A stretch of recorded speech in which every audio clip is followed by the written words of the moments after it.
Hi, everyone. Thank you very much for joining us again this week with a new topic. I hope that you enjoyed your last week topic about, how to overcome, and how to, bounce back after layoff. So this week will be about a new topic about retail, and we will get to know more information about retail thanks to Louise. She will introduce herself in 2 seconds, and then we will jump in the question directly. If you have any question of anything about retail, you can always reach out to us after the session, and we can try to help you, to provide more information on the question that you ask yourself. So let's just start now. Hi, Louise. Thank you very much for joining me today. Thank you. Thanks so much for having me. Super excited to be here. I love talking retail, and a little bit about me. I'm founder of the Training Academy. My background is retail, so about 15 years experience in retail. I'm qualified in HR and training and development. And my retail career started off by accident. It was a part-time job that grew, and I ended up staying there and moving into management. And I moved around. I was in very different businesses, I suppose, from franchises to large multinationals to family-run businesses, and very much different from clothing to cosmetics to DIY. So it was very, very different products that I would have worked with. And I suppose where the Training Academy came out of was I always found myself, it didn't matter what company I worked in, Pamela, I always found myself supporting other store managers. So be it the Kilkenny Group, be it Rituals, I always found myself mentoring, supporting or coaching other managers.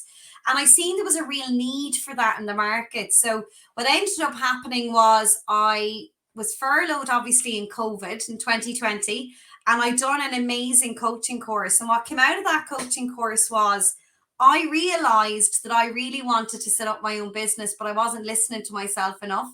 So I decided to set it up on the side. And my coach at the time, who used to be my old boss, Kate Rooney, who's absolutely phenomenal coach, told me to put a date on the diary. So she said, put a date on it, Louise. And I said, no, I don't want to. Louise, put a date in the diary. And I said, oh, I don't know. So I eventually put a date down, and I didn't know was I going to stick to it. I'm not going to lie. I wasn't sure. I was working. I was really happy where I was. I was working for Rituals Cosmetics, and I loved the team, loved the store. Such an amazing company, great ethos. Loved my boss. Really, really enjoyable place to work in. And I basically started doing coaching on the side as well as doing my full-time job in Rituals. And I was quite honest with them. And I said, look, I'm doing coaching, and I got working in the store, but I want to do this because I really like it. And they said, Louise, go do it. They supported me, which I think is really important as an employer, Pamela, that we support our team and we help them, because I think, a lot of people now, they might be in a job, but they might have a passion for something else. And how do you retain your staff? Encourage them to have that passion. Exactly. It's just really, really important. So I got loads of support from Rituals. They gave me great flexibility in doing different things, and I had flexibility in my working week, which in retail, I think it's one of the things I see, which is the biggest issue, is we don't give them enough flexibility in their role. Now, it's not like people that work in IT or other sectors. You need to be on site to welcome the customer in. Yeah, exactly. I understand that. Okay, so you can't work from home when you work in a shop. Yeah, exactly. People aren't going to knock on your door and go, hi, can I buy that product off you? It just doesn't work that way. And I understand. I do think it's important to be flexible. And I know I'm digressing off the original thing, and I'll come back to that. But Marks and Spencer's recently, a few months ago, they basically are allowing their store managers to have a 4-day working week, and they're giving them flexibility in their contracts. And I think it's just so innovative. Exactly. So progressive. It's so progressive, Pamela. Back in the day, you worked in retail. Even though you worked 5 days a week, Pamela, you're expected to be on call for the other 2 days. Just in case, exactly. Yeah. Anyone is sick, can you imagine? Please, you need to come in and open the shop. Exactly. And so we need to be, if that expectation is so high, we need to incredibly flexible and say, oh, do you know That's what? Can I go home early today? I'll work an extra hour tomorrow. We have to trust that they're going to do that. And there has to be that sort of compromise in it. So I think for that reason, it was fantastic for me. So I was working on the side. mm-hmm. 2021, I was working 5 days a week in rituals and 2 days a week in my business. I'd done Yeah. that for nearly a year and I literally burnt out at the end. I I worked can from home. imagine that as well. I know Oh, how, it was I tough. know Like, the work that you need Pamela, to provide. Yeah, so tough, and I've so much kudos and so much appreciation for people that do that on the side, because it's really hard. It's a challenge. You're working 5 days a week in your regular job. Your days exactly. off aren't actually days off. I didn't really go Exactly. out. I didn't, well, I couldn't really because of COVID, which is probably a good thing. Yeah. Didn't really socialize.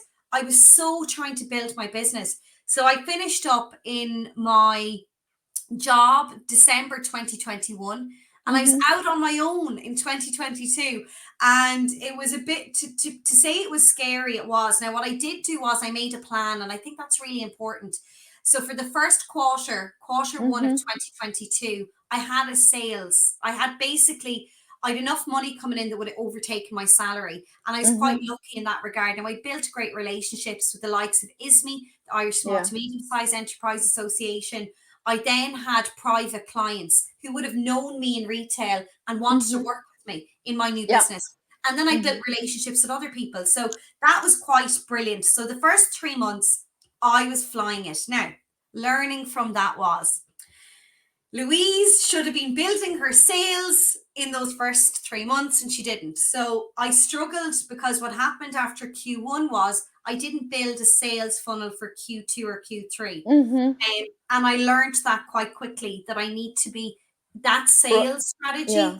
funnel Yeah. needs to be Mm-hmm. consistently going, Yeah. especially if you're doing what I do, which is training and coaching and mentoring, because you're not, sometimes you've long-term clients, but the Yeah. majority of your clients are with you for maybe 3 to 6 months. They might check Exactly. in again with you, but you're then looking for more clients. So Exactly. Yeah. Yeah. it's important to invest in the relationships. And one of the things I think that I learned was that the networking is so important, Pamela. Mm-hmm. And networking as a business owner is so important. And Mm-hmm. I joined Network Galway.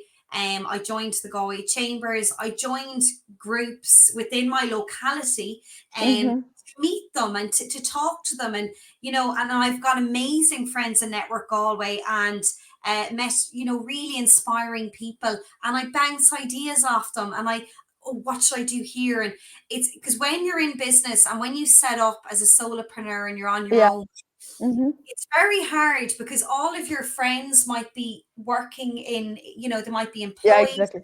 they're Mm-hmm. not self-employed, they don't really understand what Exactly. the Yeah. emotions you're going through. Oh yeah. And so you need people in your corner that you can call on. So Exactly. Totally. exactly. So going having those people around you really, really helps you grow, and not feel isolated, because it can feel very lonely. And if you worked in teams like me for 15 years, I always had people around me. So the biggest thing for me was that I Yeah. was like, I have no one around me. So when I felt demotivated, I had no Mm-hmm. one to kind of, come To on, push you back and everything. yes, So yeah, right exactly. back up again. And So yeah. I agree on that, because I think that for entrepreneur who, people who want to start that journey, they need to know that it's not easy. Like, sometimes people selling that in a nice way, but Yeah. it's not easy because you're alone and you have so many emotions. You have so many challenges as well with yourself, because you ask yourself if you're worthy to do that, if you're able to do that. You have so many, your mindset is like the biggest challenge for you, because it's like you ask yourself so many questions. You have like low and very high moments. And if you don't have someone who understands, even though that you cannot even maybe attend something like just a drink with a friend, because you have to do something, you have someone who understands what's happening to you is something important. I totally agree with you on that. Yeah. Really agree. Yeah. And I have so many, actually, we started, I have so many questions since you say so many things. But before I jump in all those questions, I have the first question about retail first. And Yeah.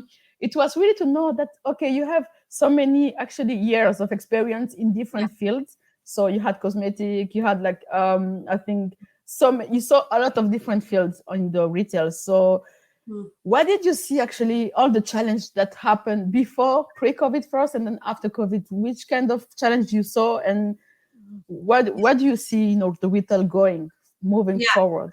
Yeah, that's a really good question, Pamela.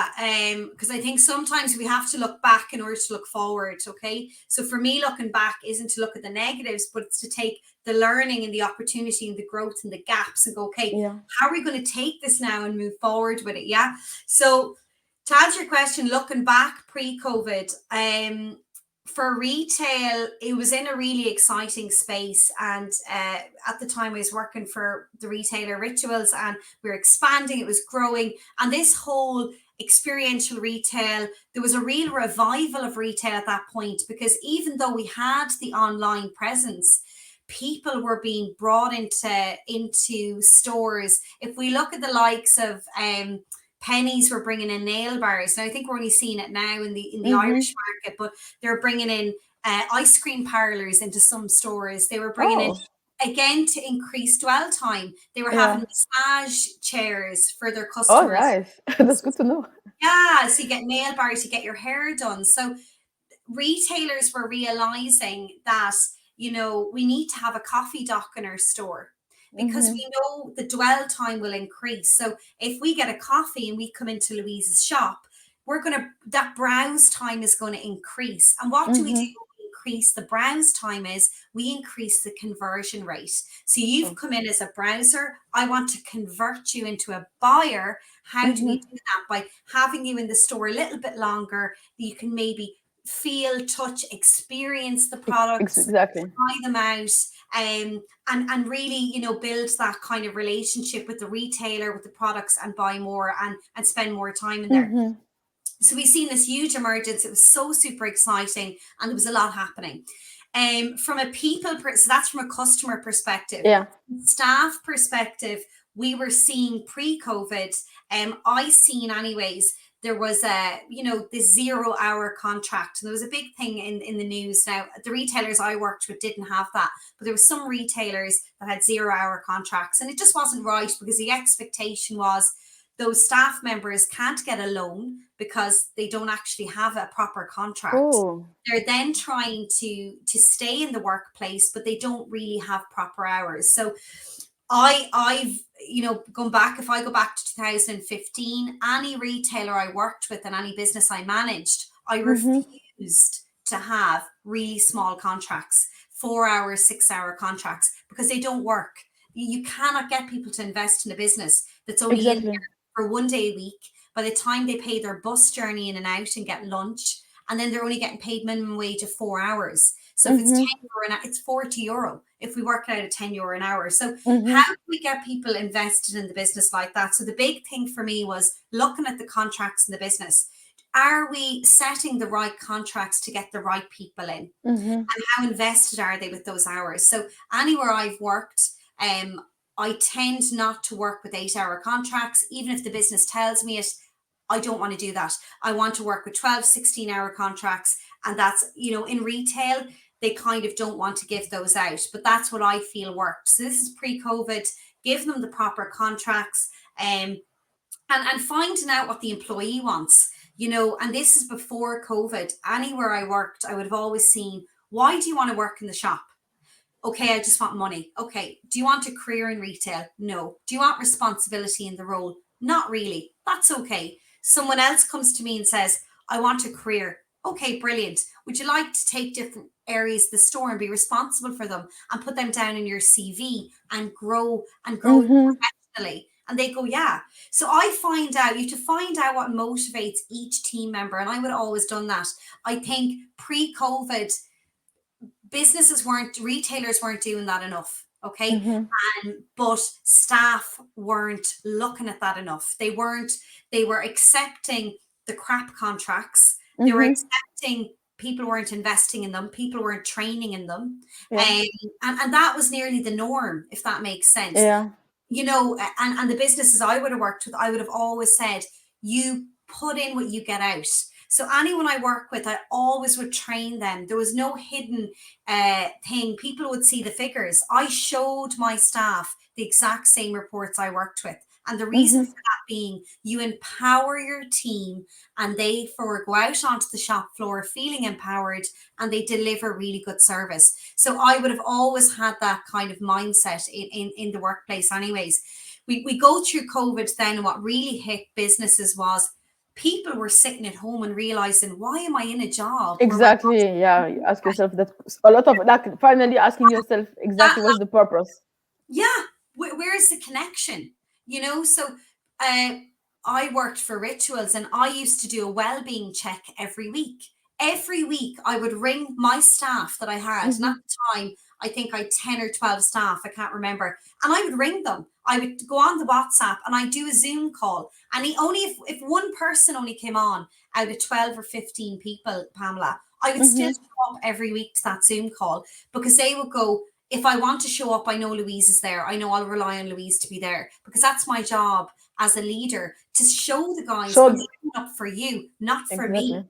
So I Yeah. think that was really, really good. What the business done was the managing director, Penny Grava, who's absolutely phenomenal lady, really inspirational, really innovative.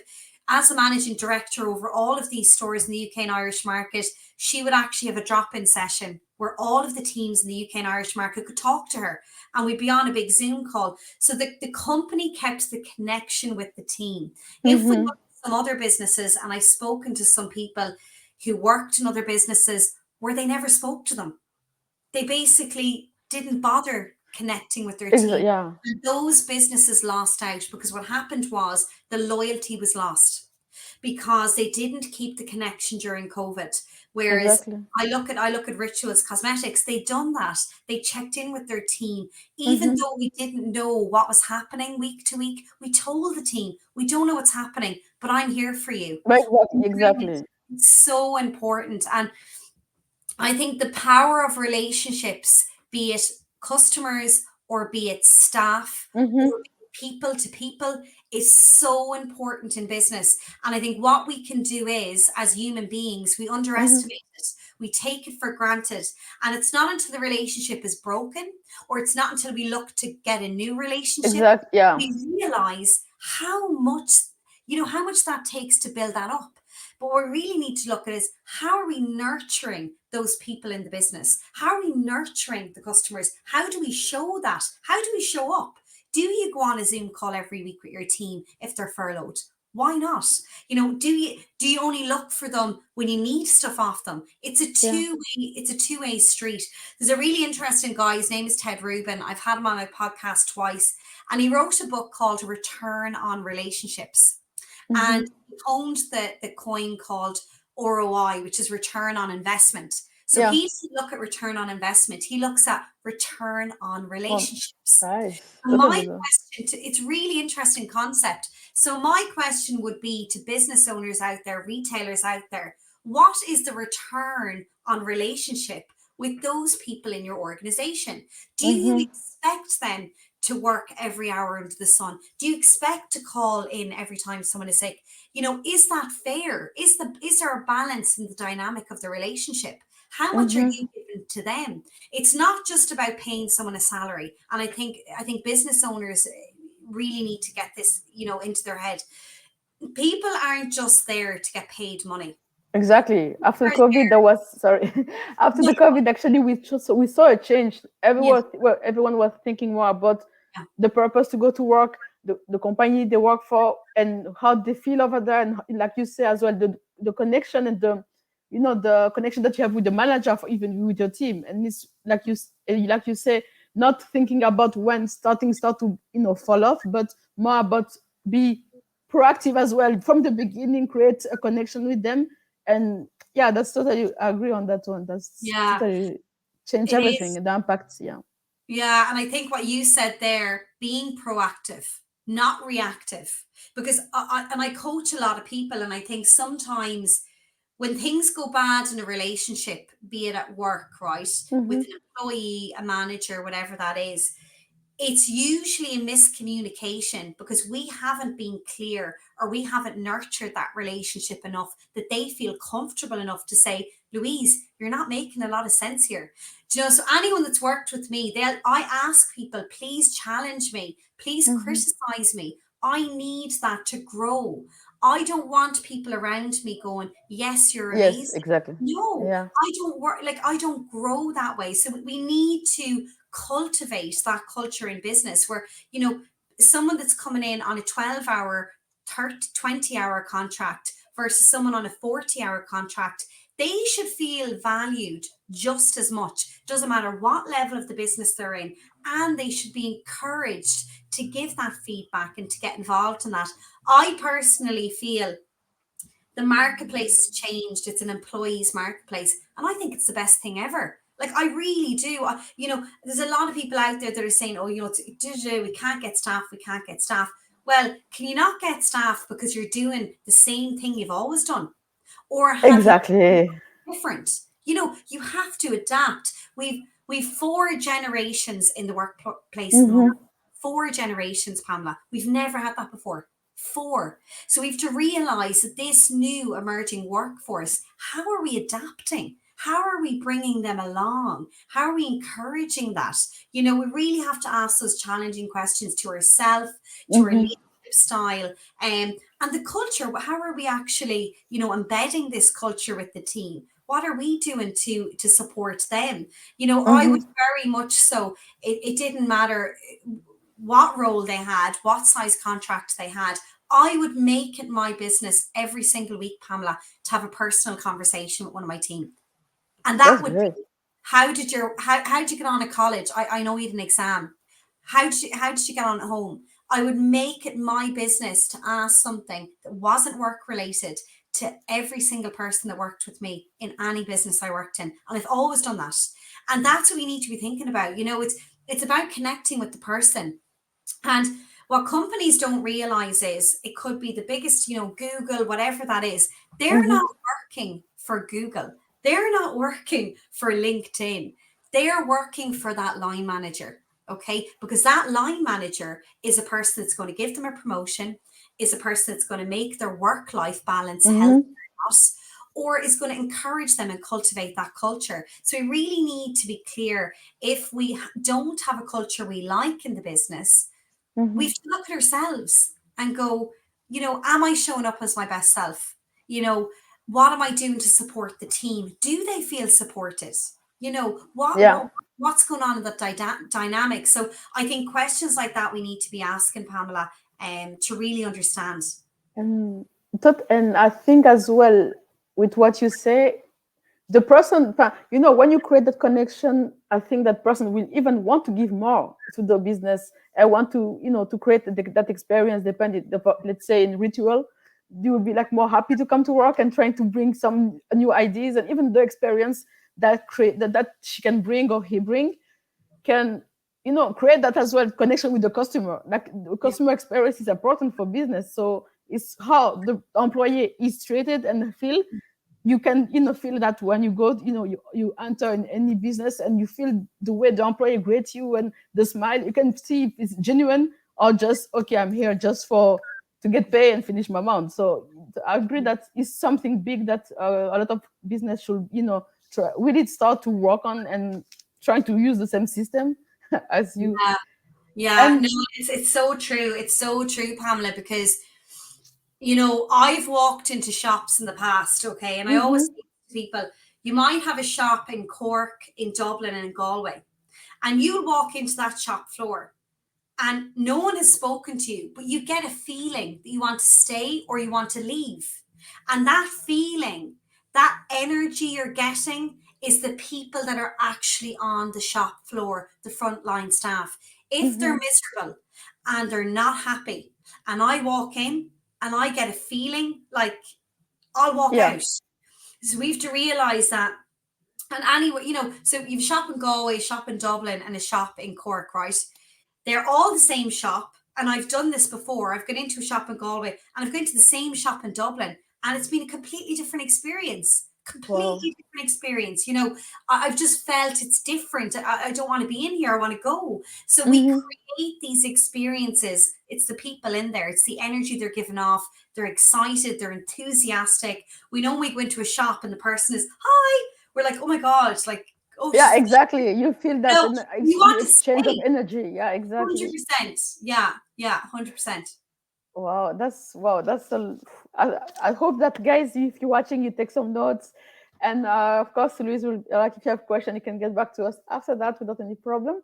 And another question now, because we talk about retail, and now I wanted to check about with you how which kind of advice will you give like like a small business, let's say try to be small and medium business, to follow up with all the innovation that happening, what's kind of what if they should follow the trends of maybe trying to just stick on some of the like strategy, which kind of advice will you give a small or medium business first at least, because Yeah, yeah, no, that's a great question. I think COVID propelled forward the online. Okay, so I think some SME retailers, they kind of got away with just the bricks and mortar, and I think with COVID, some, and the government is great. There was grants there available for online, and a lot of them took them up on that offer. It was brilliant, and they really got that support.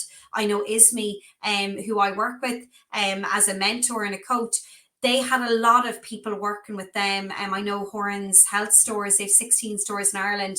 I was mentoring the CEO, and their company worked with Isme on transforming their digital presence with their online stores, and they've seen huge growth out of that, Pamela. That was a great example where they've seen that. And there's an article online that you can look up and see mm-hmm. statistics from that, because really interesting case study. And I was supporting them in a different, more the commerciality side of things, but it's really interesting. So digital is here to stay. I think we need to be clear in what you want as a business from the digital, because there's a lot. There's chat GBT, we've AI now, we've so many different realms. It doesn't mean you need to do them all. Do what fits into your business, do what fits into your customers. What the whole thing is, we need to make it convenient for people to buy. What you don't want to see is, you don't want the customer to have to work for the sale. What I mean by that is, if you close your door at 6 p.m. in the evening and I want to shop with you, how easy are you making it for me to shop with you? Okay. Yeah, So if you have a shop window and I'm walking up the high street and I see a really nice outfit on a mannequin, do you have a QR code where I can put my phone over and it'll bring up my shopping basket and all I have to do is press pay? This is what wow. we're doing. That's a great idea. Yeah, this is convenient retailing. So this is here to stay. So that's a short example. And that's really easily done, Pamela. You can create QR codes on Canva, for example, put it on the window, have it go into the shopping cart. And we know that customers are always shopping online. So having it on your website whereby I know I'm getting paid next Friday. So why not have a little shopping basket saved for Louise? So I can maybe go in and out. I do it on Amazon all the time. I go onto Amazon and there's stuff in my basket from a month ago. And I'm like, oh my God, I totally want to buy that now because I've saved up for it. So it's about creating that convenience for the consumer in a digital piece that's going to make us then revisit it. So little things like that retailers can do. There's a huge emergence at the moment with live stream shopping. Mm-hmm. I know that there's a couple of retailers doing that. It's projected by 2028 that $4.86 billion will be Mm-hmm. spent in live stream shopping. Okay. So what do I mean by live stream shopping? Yeah. So I've a store. I'm Mm-hmm. going to bring one of the girls and we're going to talk about this beautiful new blouse. We're going to tell you how to wear it from my body shape. Then we're going to show someone in a different body shape wearing something similar. Exactly. We'll Mm-hmm. talk to you about how to wash the product. We'll talk to you about how to bring it from day to night. We'll get you excited. And we'll have a little button down below that you can actually buy straight away because we're live stream shopping. Or you can Wow. ask questions about the product. So On again, directly live, right? So the question can yes, be real, okay, interactive, and wow, interactive. that's So exactly it's like, I know that I think StreamYard or Restream are doing it as well. Zoom are doing it. So you can have a Zoom now where you can do live stream shopping and buy. You can actually buy on Zoom the products you're directly. wearing, Oh, which is yeah. amazing. YouTube do it. Who else does it? TikTok, Facebook, Mm-hmm. loads of platforms do it. So, again, is this your customer? Is this something that your customers would like? If you know a lot of your customers are on Instagram, getting an influencer involved and doing a Mm-hmm. live stream demonstration. Yeah. I'll give you an example. A brand I was working with done done body products, and the Yeah. body products were made out of seaweed and sea salt from the Atlantic coast Yeah. where I'm based Mm-hmm. in Yeah. Galway. And what they done was they done the live stream down on the beach with the seaweed, talking through how fresh those ingredients are going to be on your skin. And how amazing is that? Imagine bringing someone on a journey I of mean, how they actually exactly. use the product. It's fantastic. That's true because for the moment, for now, customer Mm. want to know actually where they come from. They want to know the journey of what they will buy, and they need to know. They don't want to be like keep when to keep to close the eyes on the journey of the clothes of some the product they want. So they want to know what is inside, and to be sure that as well if it's like eco-friendly of that. So I think that the stream is really important because you create that connection with the customer. You show them you show them your real, let's say, you. It's not, Mm. oh, you just have like my shop is here, you have a vitrine and you can see what is inside, but you don't know exactly who is the person. And you should, and I saw that as well, customer want to know who is the business, what is the business about, why are you doing that as well. So it's, I think the stream will be like something as well, another way to create that connection with the customer. Yeah, I think that's really important. And that you're creating that connection digitally because we're Yeah. we're doing that over a digital platform. So again, you know, brands are now 24/7. We're not open 9 to 6 and closing the shop. Yeah. People want to interact with you as a brand 24/7. So, how do they do it? How can you stand out in the crowded market? How can you connect? So, a big thing with brands now at the moment, Pamela, is building a community around your brand. And this is really, really powerful. So, if you have a brand and you're in, for example, the well-being space, okay? So maybe you do products, it could be essential oils, it could be candles for relaxation, bath products for relaxation, and you're within that realm. That means getting a community around your product and your brand. So again, maybe it's the case you bring on board someone that does yoga or mindfulness, and they do maybe something in your store after hours where you bring in the products, you use the products, it could be in a yoga class or mindfulness piece, and you bring customers into that piece. It's brands now and products are lifestyle.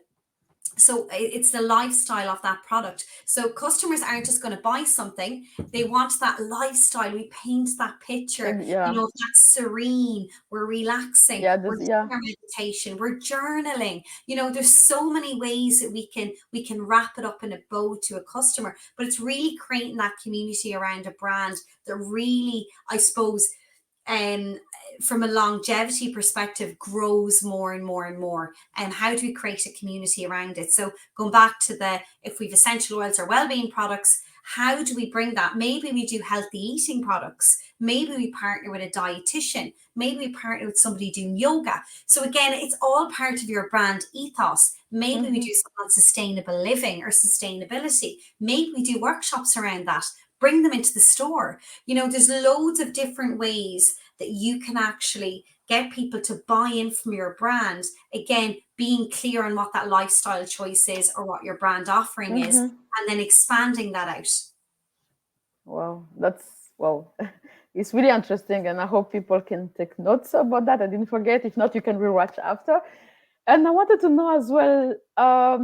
Let's say now, as a coach, now let's say you're coaching, businesses, and as well how an employee, of course. So you have depend of the CEO of employee in retail. What what kind of challenge did you notice as well? That's you already share information that pre-COVID and some challenge they had before, and then what companies of in the industry should have tried to improve before, but some of them have been taking now. But have you seen different more challenges of something different that you were Yeah. not thinking to have when you do Yeah. those coaching session? Yeah. I think, soft skills, human skills, whatever you want to call it, I think Mm-hmm. is probably one of the biggest challenges at the moment. So, where pre-COVID, I suppose a lot of businesses or maybe a lot of managers would have maybe gotten away with not investing in their people skills or in their soft skills with their teams. Now we're seeing that gap grow further and further with COVID because a lot of people had mental health issues, a lot of people had um issues around, I suppose, communicating, and a lot of people left the workforce, and there was a lot going on, with social distancing. What we found was coming back to the workplace after COVID, the customers and the staff were kind of a little bit hesitant in going too near to the customer, which I understand, but that has still stayed a little bit. So we have that little bit of a distance now. So it's about bridging that gap and how can we invest more in Mm-hmm. supporting managers and teams in, in building relationships with customers again, because we've kind of gone a little bit back, I think, on that piece. With the Yeah. team, I think I seen anyways, they're a little bit more reserved, a little bit more held back. Um, they're struggling to maybe approach the customer a little bit more, Mm-hmm. because they're unsure if the customer is comfortable with them approaching them.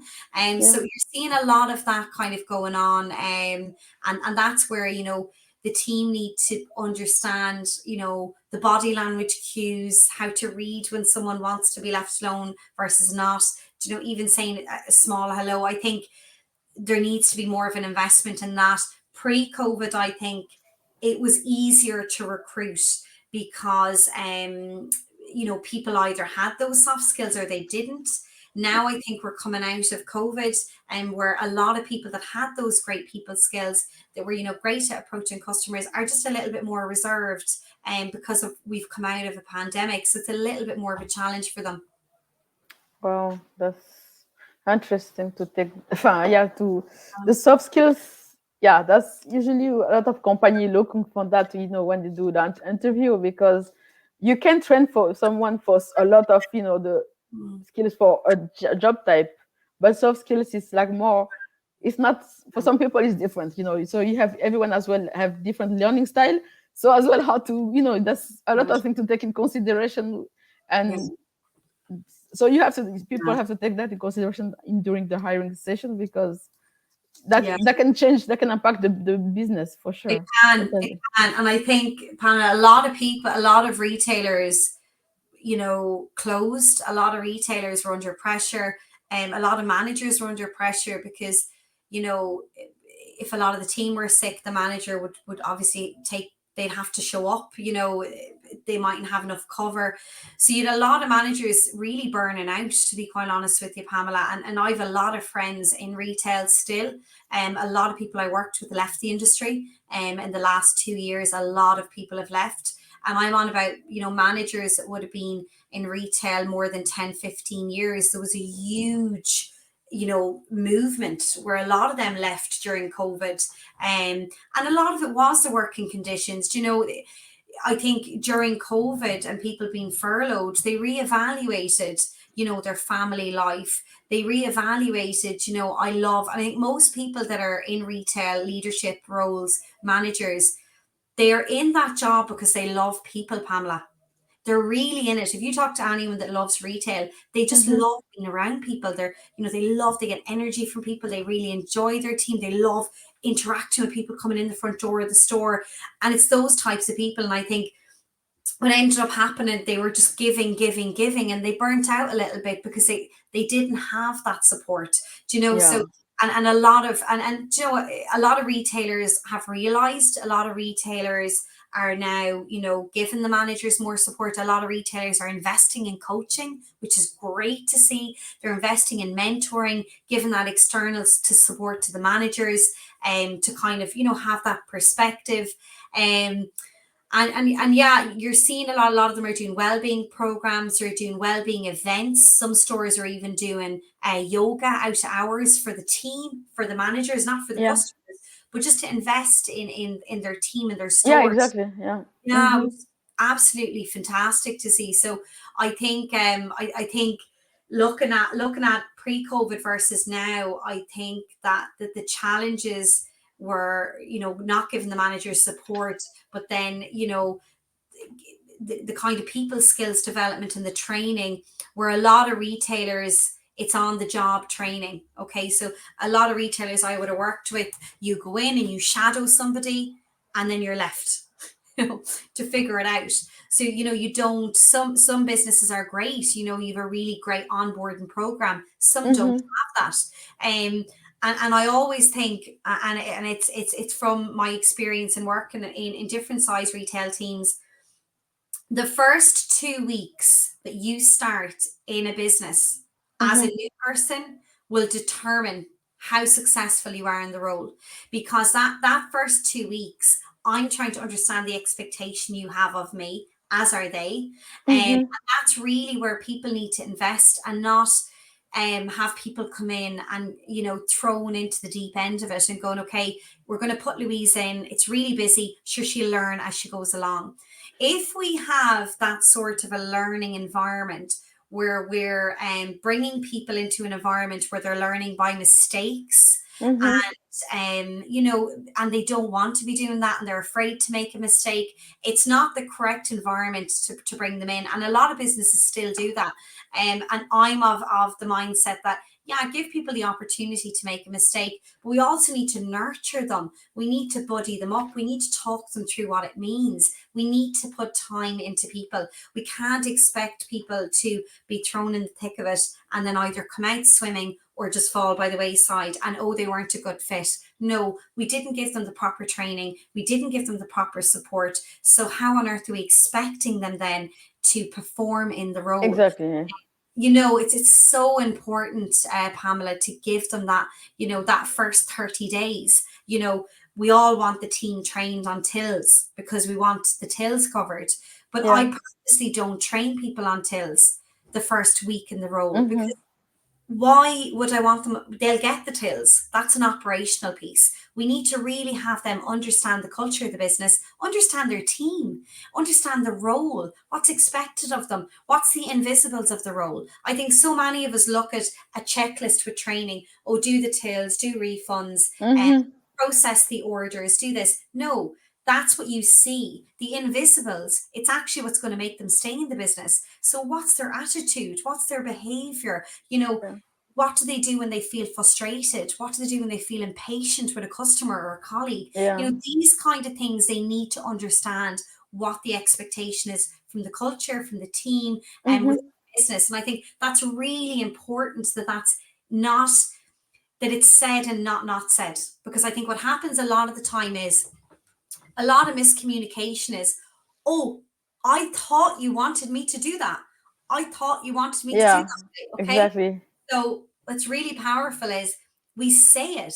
We go, you know, this is how I would actually really like it. This is what the company wants us to do. This is the behavior they accept from us. This is kind of, the not behaviors, and these are the behaviors Mm-hmm. to be doing, and being super clear in that, and using scenario based training when you're training the team. So give them real life examples. Yeah. This has happened a few weeks ago. This is actually how I shouldn't have dealt with it. This is in reflection how I should have dealt with it. And having those really open conversations that, we do make mistakes, but we own the mistakes. And by owning the mistakes and verbalizing that I'm not great, I might be your manager, but I know I'm not perfect and I make mistakes, but I'm talking about them and I'm being vulnerable with you, because then I'm reflecting that behavior back. Okay. And Exactly. we do that, then we create that culture within the team. Yeah, and I think that first of all, that way you learn for sure, you grow, because if your team is always telling you you're perfect, you cannot grow with without any feedback, like yeah, critical feedback and everything. And another point as well is important to do communication, because like you say, if you have a checklist to do, you assume that, okay, I'm doing that, I assume I do that, but then you don't know what is wrong or good. And let's say the manager's coming back like, oh, but you didn't maybe cash out that money that way, and you're like, but I followed the step, but I assume it was like this because I saw someone else doing like this. But you don't know if the other person was trained as well. So he was trained as well the same way. And Yeah. when you miscommunication at some point, is where you see that big gap as well, what maybe the manager expecting and what the his team will follow and doing, providing the work that will provide in the shop. And before we, oh my God, I think we could stay 2 hours. Before we finish, I have two other small questions. Yeah. Um, we talk about the business part, but about the career. Let's Mm, say if someone wanted to start in the retail, maybe tomorrow in the future, which mm. advice will you give to that person? They want to start in retail. Uh, so be open, be curious, ask lots of questions. Um, Retail is very much on the job learning. If you like people and you love it, no 2 days are ever the same. Um, Something I've always said is don't choose the company, but choose your boss, choose your team. So if you're ever interviewing for a role, um, try and meet who your line manager is going to be, because that HR department isn't going to be the person you're going to be communicating with each day. So Mm-hmm. I would, if it was me, I would visit the store as a customer. I'd go around the Oh. shop. I'd see what the team were like. I'd see kind of, I'd watch and I might buy something or I mightn't. And get a vibe on it and see if you want to work in that particular shop. Can you picture yourself working there? Would you like to work, go into work every day there? Um, Talk to a couple of the team. Just have a general conversation about the products and see what you think Mm-hmm. right then. Um, Retail is it is a lifestyle. I think for anyone that's in retail for more than 10 years, you have to have a thick skin, and you have to really love it, Yeah. because it's not the easiest role to be in, but it's one that you will learn so much on, from communication skills to people skills, and you'll meet so many different people in it, that it's, if you are a people person and that's your passion, you will absolutely love it. Um, and I think there's loads of courses out there now. I know there's a retail apprenticeship program that people can take part in. There's retail courses. So you can do a short course in retail and see what that's like, and see what parts of retail do I like. Do I like the visual merchandising? Do I want to do windows and displays? Do I want to work in the buying department, Mm-hmm. where I'm buying in different season clothes? Do I want to work in the HR aspect or the training aspect? Do I want to work in the commercial team? So that's coming up with the commercial calendar, coming up with, how are we going to market the business? There's so many Mm-hmm. different areas of retail Yeah. that people don't really know about. It's such a big realm. Do I want to work in shop fitting, where I'm involved in designing shops, Yeah. for Yeah. Yeah. or do I want to work in a shop where I'm managing different people, different projects, getting involved and driving the business forward? There's loads of different areas. So I would definitely experience it. I go in and be curious, be open, and you don't have to know what you're doing. Part-time roles there's loads of them out there at the moment. Get talking to the store manager. Why do you like your job? And tell them what you want to do. If they don't ask you, say, do you know what? I'd love to kind of get involved in the display. I've had girls working with me, and I'm like, they're very artistic. And I'm like, do you want to do a window? And they're like, oh my God, I'd love to. And I get them involved with the window display team in Dublin or in head office, and they would go out and do the windows on the road. And that would be something that they felt really passionate about. And then they come back into the store and they're all energized. So thinking about what you want to do. That's And then I think great. you had a second question. What was the second question? My second question, yeah, before we finish, my second question was linked to the. Actually, I was reading what you said now. I forgot my second question. Yeah. I know it was linked to the little. Wow. Okay, let me just go back to what you said now, and then I will try to Yeah. remember the second question. Yeah, so people have like a lot of options, so it's not really like thinking, oh, I'm gonna go directly to work Yeah. in the shop. Like Yeah. you just share now, it's really good to know that you have so many options in retail. You Yeah. can even try different one before you find which one you fit in. And my last, yes, I found it. So before we finish, my question was, okay, so now you are really like you have a lot of experience in the Irish markets, but have you seen, maybe, I don't know if you know, but if you see any, maybe two or three different on like on the international level of, and Mm. what Irish market does than maybe on the international level of different location they don't do of maybe should do of, you know. Yeah. Yeah. So I worked for a brand, a French brand called Promod. Yeah, so I worked with them. They're a French brand. I suppose looking at the international, so the European market, and the UK market, which I would have worked in as well, and the American market, um, the Irish market are quite unique, okay, because we have a tourist market, and we've a local market. So when I work with brands, and then we obviously have a corporate customer, a corporate client, and which would be your business to business kind of a side of things as well. So understanding, I suppose, as a retailer, what market your promotional campaigns and your marketing campaigns fall into. The Mm-hmm. Irish market is different, Pamela, because if I look at some brands compared to the international brands, we're really, really good on the personalization piece. So we're quite strong on that personal piece, relationship building piece. And I think, we're known for that in our marketplace.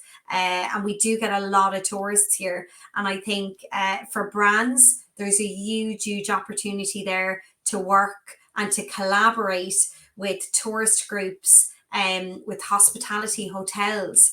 You Mm-hmm. could have a retailer in Galway or in Dublin or in Cork that might do a shop local campaign, or might do a shopping weekend. So I might go down to Cork and maybe I'll get a 10% discount to shop in Cork city centre on my weekend Mm-hmm. in Cork. So there, for that reason, because Ireland is smaller, it's easier for us to actually have these collaborations with businesses. If we look at Mm-hmm. American stuff, it's a bigger market, but the Irish market is small enough that we can actually do more campaigns and do more collaborations. And that's where the power is, I think, is that we need to I suppose lean into that a little bit more as a business, definitely.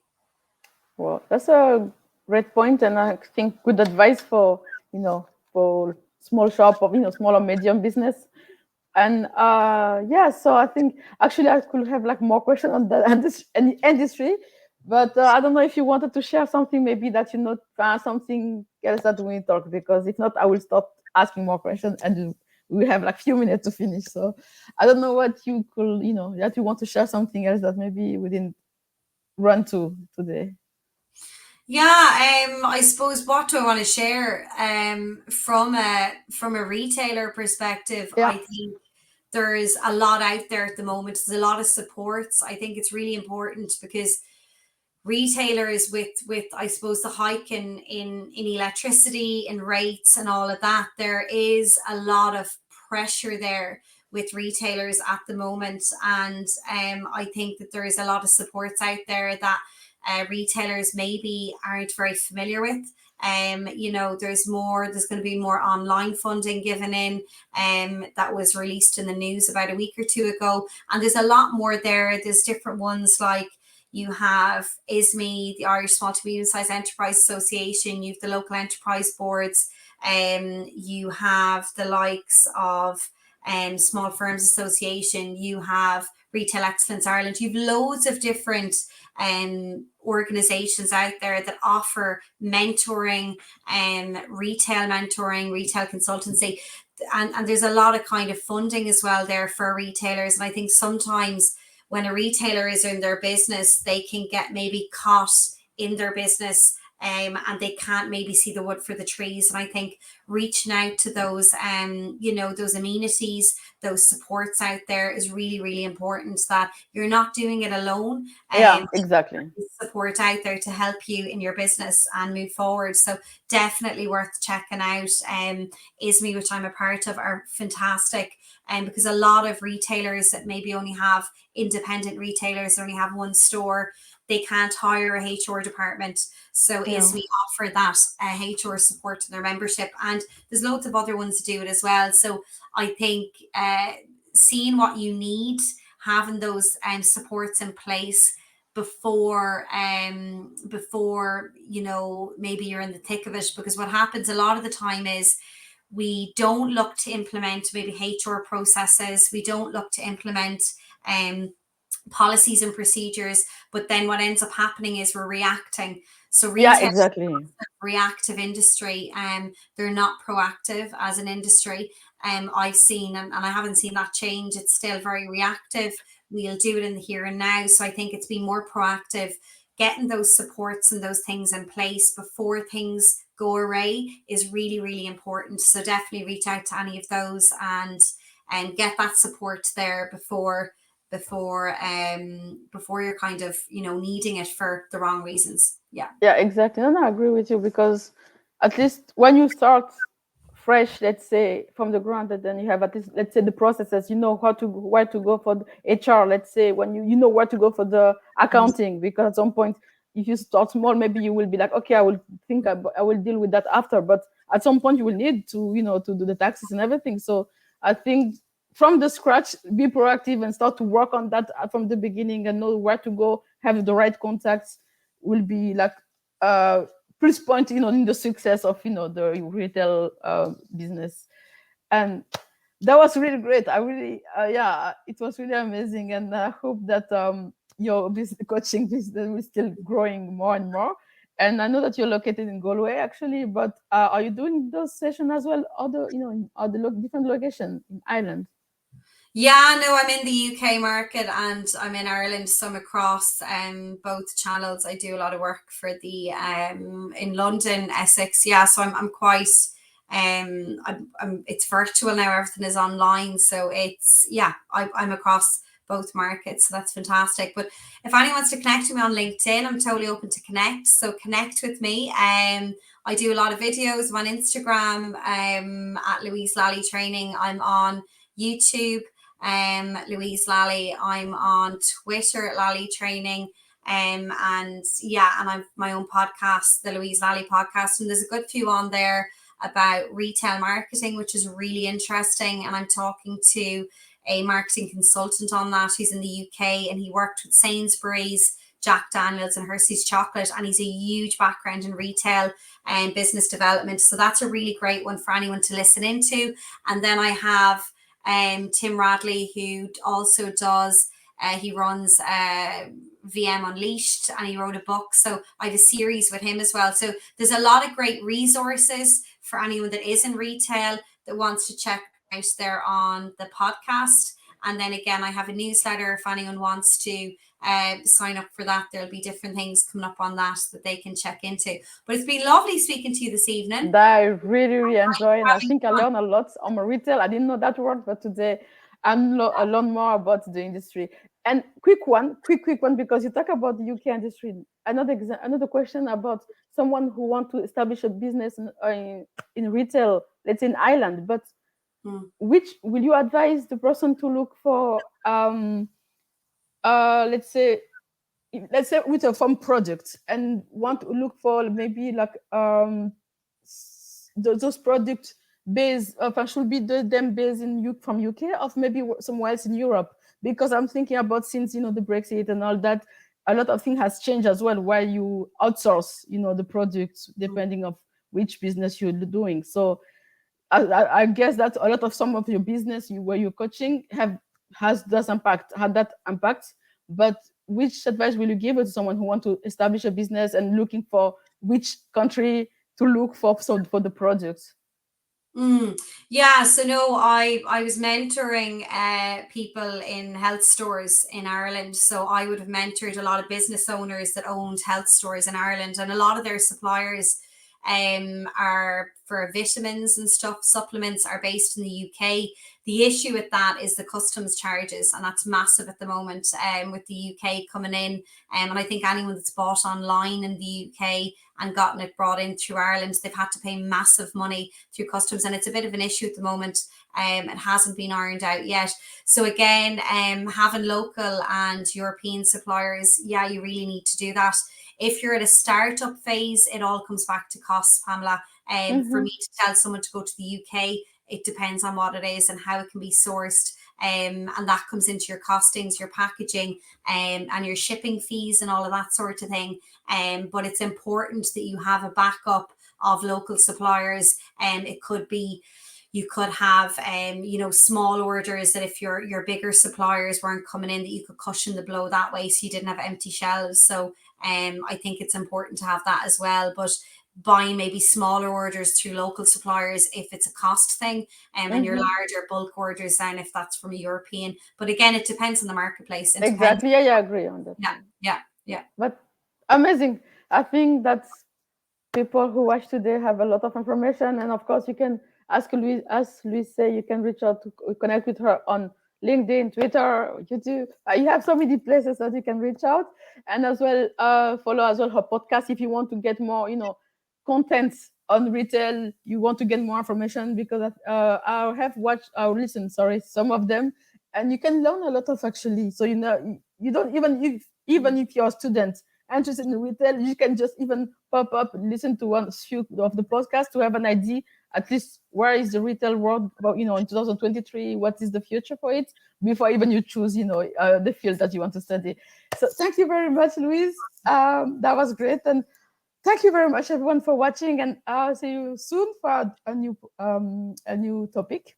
And have a great evening. Thanks. Thank you.